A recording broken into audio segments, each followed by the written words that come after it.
Hey, it's Tim, Pickup Truck Plus SUV Talk. I'm here with Doug Killian. He is the Development Chief. He's got a good title. It's a great title, but Development Chief. But we're here. The good part is Doug's here and I'm here, and that's it, right? No. We got things to talk about. We're going to talk about this guy right there. This is the new Cummins turbo diesel engine, 6.7-liter, still the same displacement, but not so fast, my friends. There are more changes. He knows more about than I know about, so let's go and talk about this. Okay, this is really what we'll call the next evolution of the engine. So there's still a lot that's familiar. This is still 6.7-liter, reliable, Cummins, strong, torquey engine, over 1,000 foot-pounds.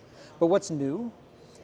One thing we think of Cummins, okay, the sound of Cummins turbo diesel, is it's actually, I'll say it's better now, because some of the noise that we had could radiate out on a spur gear, so behind the crankshaft here. Those spur gears could create some whirring and whining noises, not very flattering to the classic Cummins sound. So that's been replaced with helical gears. Helical gears are driving the cam and in turn the fuel pump.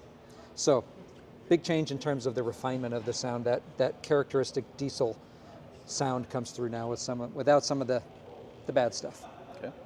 Working our way around, Tim, fuel pump. We're up to 2,200 bar, or over 30,000 PSI of fuel pressure now. That's really good for emissions, it's good for power.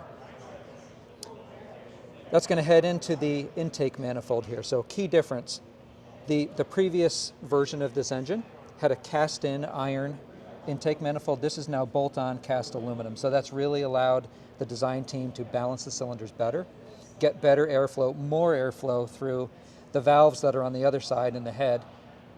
Intake valves are 2 millimeters larger. So this engine's just breathing better and more balanced all the time. That leads to more power. Okay. Working our way around, I'm going to bring you down to the bottom of this controller. So the engine controller here, it is flashable over the air. So as we make refinements, developments, that can be downloaded over the air to the truck through our Atlantis High architecture that we have on the Ram Heavy Duty now.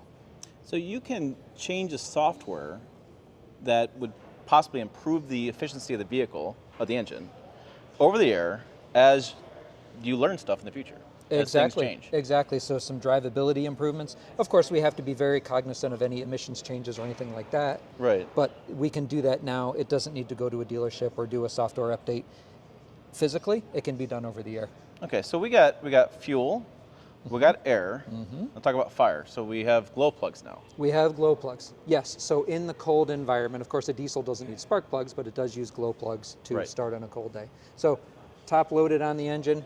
Glow plugs now are part of the 6.7-liter, where previously we've had a grid heater, which did take longer to heat up. Okay. Working our way around. So this is going to be noteworthy to some people who are sick of climbing under their truck to replace the primary fuel filter.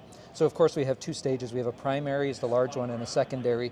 These are both accessible from the top of the truck now to drop in fuel filters. Yep, easy, more serviceability, which we'll get more to that on the other side, but I thought that was a really key improvement, because the prior generation was underneath the truck. You had to climb underneath it. Yeah, frame mounted. Frame mounted fuel route. So, okay. Yeah, you had to shimmy under the truck or put the truck up on a hoist.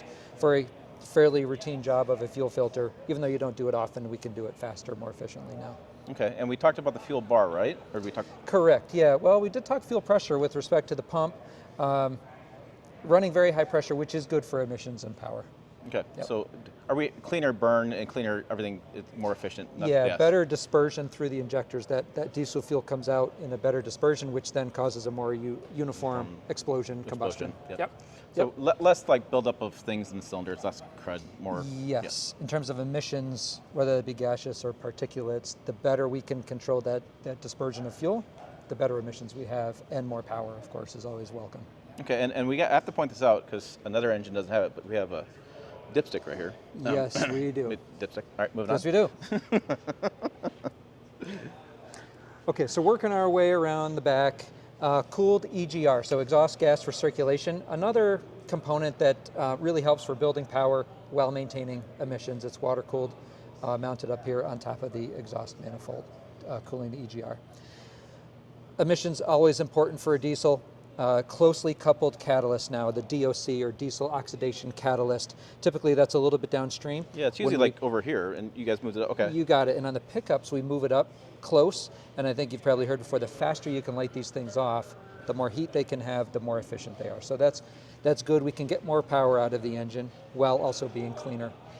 And you wrap this with some heat shielding to stop it from artificially getting heat up by the engine? Yes, heat shielding is key on a catalyst. These things operate at 800 plus degrees Fahrenheit. These are extremely hot. Parts all that are around a catalyst need to be protected, as well as a turbo. So just forward of the catalyst is the turbo. Okay. And I think you get a good angle of it if you can look, breathe right down the throat of it here and see the veins in the turbo. Yep, right there. That's where the boost pressure is coming from. So boost pressure coming from the turbo is gonna run hot. That's where the turbines run better the hotter they are. Catalysts run more efficiently the hotter they are.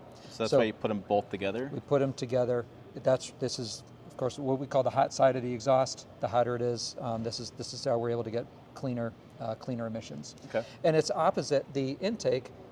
It's better to have a cool intake charge. So it's important that we get as cool of a charge, and by putting that physically on the other side of the truck with aluminum, which is a great heat sink, it helps cool that charge down. Because we talked before, every engine, and especially turbo engines as well, love cold air, but they want to run hot. They do. We want the exhaust side to be hot. We want the intake side to be cold. So physically just separating them, that's our best bet there.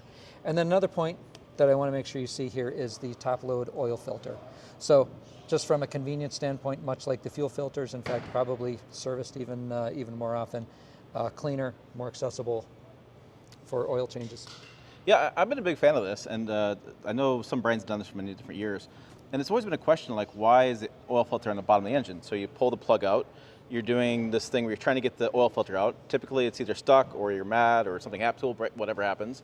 Sometimes it comes out great, sometimes it doesn't, or sometimes you go to the quick lube guys and they do a nice little wipe job on here and tell you that they put a new one in there, and they really didn't, right? So it's nice to have that on top of the engine to be able to replace it. So, you know, I'd said off camera, you can take and drop the plug, let that drain, and then while it's draining, you can take this off now and not worry about getting oil in your face or something. That's right. And then by the time you get this swapped out and done, then you put the plug back in, fill it more with engine with oil, and you're ready to go. You got it.